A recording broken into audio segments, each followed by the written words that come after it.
Mga kawanggets, ngayon ay gagawa tayo ng soybean milk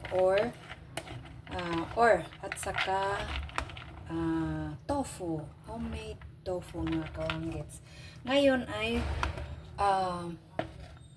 nagsuk na ako ng soybean milk for overnight mga kawanggets, yan o.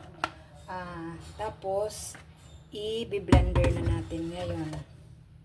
Kukuha lang tayo maglagay lang tayo sa blender ng 2 cups muna. 2 cups mga kawanggets. Tapos water, 12 cups ng water mga kawanggets.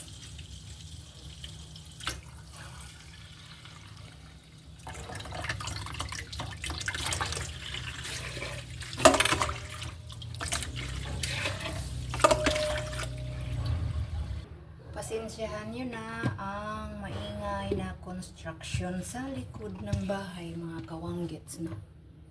Tapos i-blender na natin.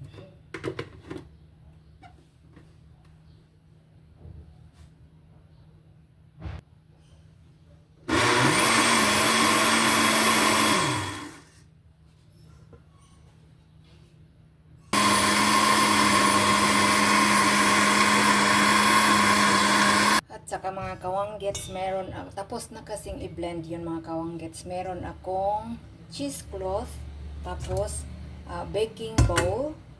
Ilagay natin ang cheesecloth dyan, cloth.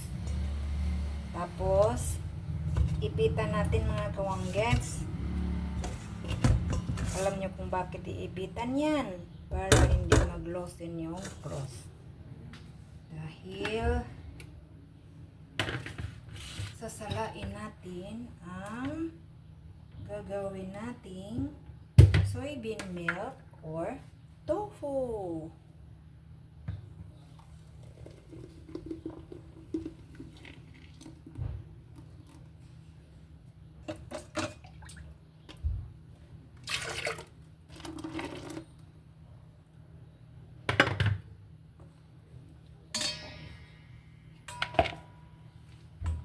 Tapos, kupusan natin mga kawanggets, no?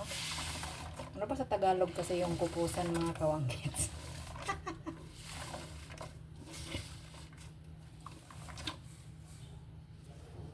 Kupus.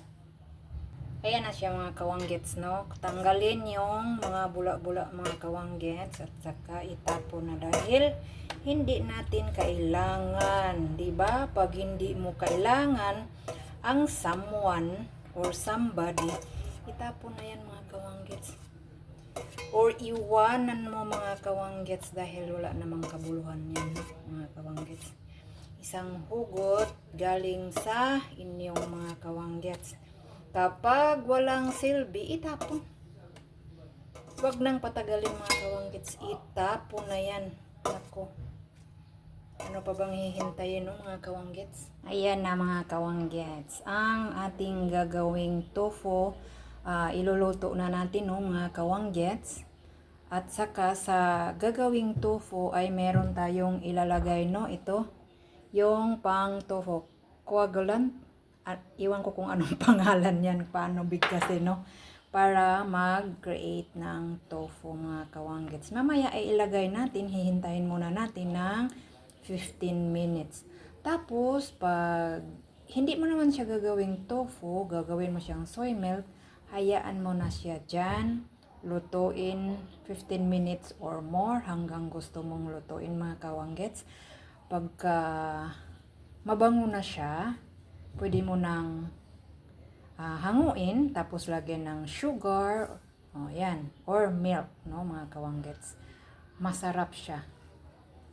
Maraming mga benefits na makukuha ang ating katawan mga kawanggets. Tapos may mga bula, sabi ko na pag hindi kailangan, itapon. Ayan, diba mga kawanggets? Tapos meron akong lagyan na ng soy milk at saka meron din akong hulmahan mga kawanggets ng tofu. At ito ay ipapakita ko mamaya pag tapos na itong kawanggets, no? Abangan! Bye!